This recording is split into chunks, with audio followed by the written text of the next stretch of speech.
What's good? What's good, everybody? Welcome back to another episode of The Urban Platform Speaks. Make sure to like and subscribe as you tune into the channel. You check out the content. And with that being said, man, I want to speak on this Kawhi Leonard situation because from everything that I'm hearing about this Kawhi Leonard situation, it just seems to me like they're gearing up to throw Kawhi Leonard under the bus. When how can when I don't see how you can be able to throw Kawhi Leonard under the bus without really throwing or punishing or throwing the other guy, Steve Ballmer, under the bus. This situation with Kawhi Leonard reminds me of what went on some years ago with the Minnesota Timberwolves and Joe Smith, right?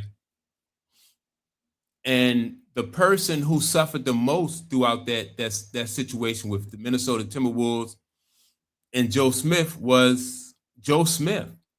They try to say that it was some tampering going on, and they tried to pay Joe Smith, more money. Almost the same situation as what Kawhi is, right?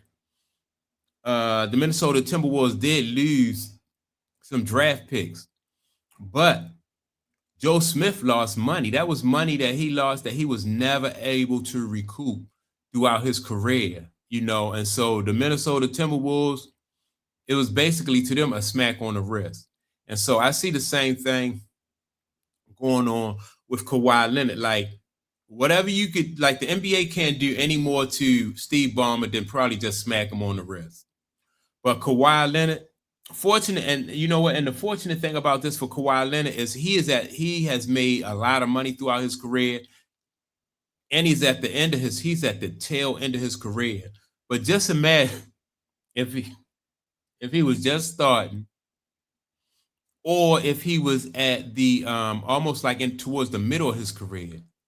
This would be for him catastrophic, right? Because they're going to make it two ways, though. Like, he's going to definitely lose some money in this situation. And the way that they're framing this, even when they talk about it, they more so try to place the blame. Even when I'm listening to Stephen A, he's more so talking about how Kawhi Leonard is the master of ducking work.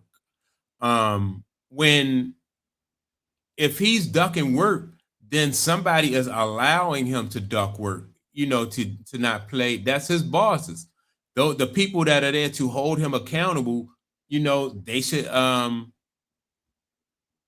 shoulder some of the blame. But everybody who speaks about this really seems like they mention this guy Steve Ballmer in passing, or like he was the victim, or he wasn't aware of everything that was going on. So listen to now this right here. This clip I'm about to play is from the Odd Couple show, and their take on what's going on with this situation. The face of New Balance sneakers. Yep. Jamal Murray? Oh, I didn't even know he was on New Balance. No, that would be one. Cameron Brink? No. Shohei Ohtani? Yes. Okay. No. Okay. Kawhi Leonard is back in the news again because Pablo. All right. Even when they start off this, you know what I mean? They start off on a topic. They start off talking about Kawhi Leonard, the face of New Balance, Kawhi Leonard, right? All right. I just wanted to point that out. Torrey is on a one-man mission to tear down Kawhi and the Clippers. Most recently, on an episode that dropped last night, uncovered some emails between Clippers marketing and Daktronics. Okay. Allegedly, Daktronics and Kawhi had a deal in place that would pay some money. And what's interesting is that Kawhi, to our knowledge, never promoted Daktronics in any kind of way, never did an autograph signing, was never featured in any press release or anything. So they had a deal, but similar to the aspiration deal, Kawhi didn't have to do anything to get the money. And some of the emails read as follows. From the Clippers, we wanted to check in to see if your team has already met with the player and his rep, or if you need a meeting on the books. We look forward to beginning the activations. If you have any questions about anything, please do not hesitate to reach out. Follow up a few weeks later saying, wanted to check in to see if you've been able to connect with Uncle Dennis. Now they're using names, and KL to secure a date.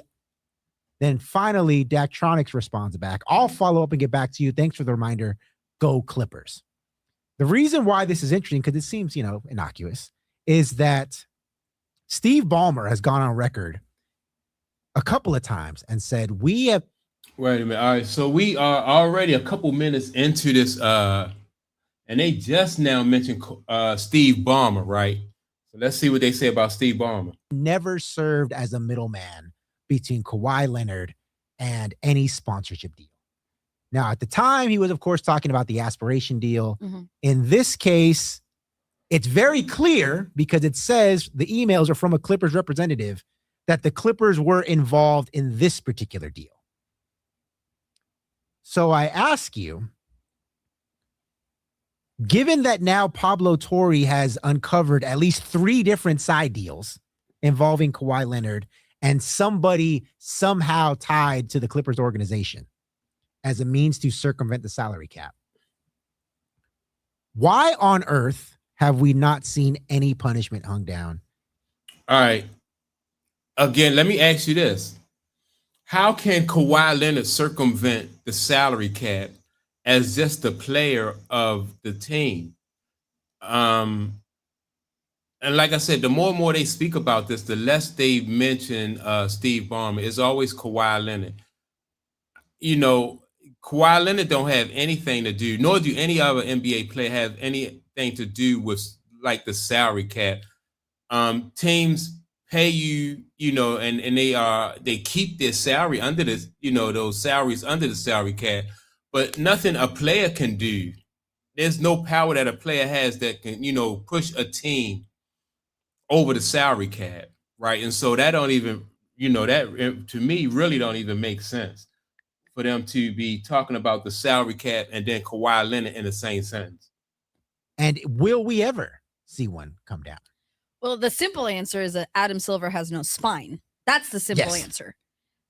But these emails, don't they kind of contradict the idea that he was not going to do anything for the endorsement? Yeah, because it seemed like they tried to get him to do something. They're trying to, Yeah. and multiple emails, Yes. trying to get it going.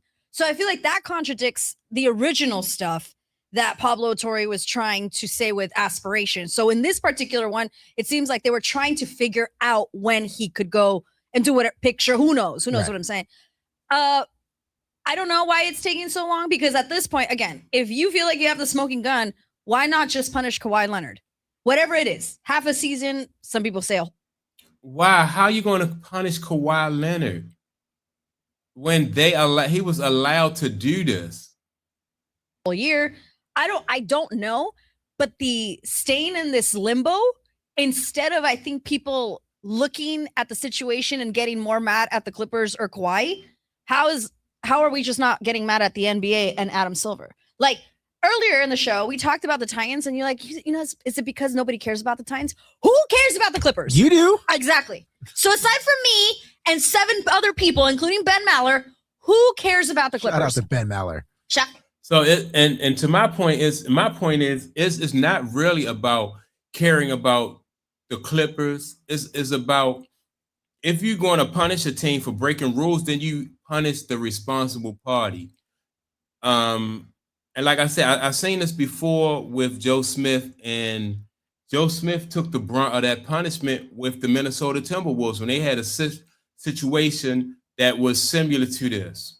The Minnesota Timberwolves went on business as usual, whereas though Joe Smith, it just affected his life and his money, the money he was able to make. Fortunately for Kawhi Leonard, he don't, he's at the tail end of his career. Even if he has to retire now, he made a lot of money. Which I'm not saying that he'll have to retire, but he made a lot of money throughout his career. And so, he'll be okay.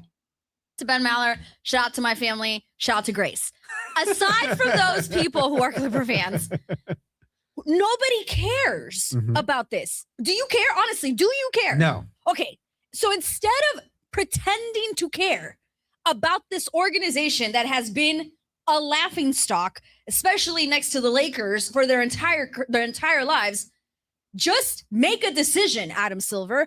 Find Steve Ballmer, because you're not going to remove him as an owner. Just find him whatever billions of dollars you want to find him. Tell Kawhi Leonard he has to miss, I don't know, 50 games this season, and then he could be on his merry way to Toronto, because the Raptors are going to be like, wonderful, so he can play the later half of the season? Great. So he'll be healthy for the postseason. Wonderful. We'll take him.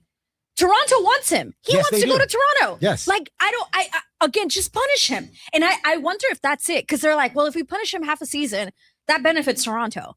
Do we want to do that? But it's like, no, either do it now or don't do it at all and say, we did not find sufficient evidence to prove that this actually happened. But it seems like they have found it. Yeah, I agree with this young lady. I just say go ahead and do what you're going to do to Steve Ballmer, punish Kawhi, suspend him for a few games, and then just move on. I think Kawhi Leonard, fortunately for him, he has been in the league. He made his money. Not too much they're going to be able to do to Steve Ballmer. Whatever they can do to him is just a smack on the wrist. So, but yeah, it's crazy in my opinion, like how, is most of the conversation when it comes to this issue is around Kawhi Leonard. So that's my take on it. Make sure to like and subscribe to the channel. Also, don't forget to leave a comment. And with that being said, I'm going to check y'all out in the next video. Peace.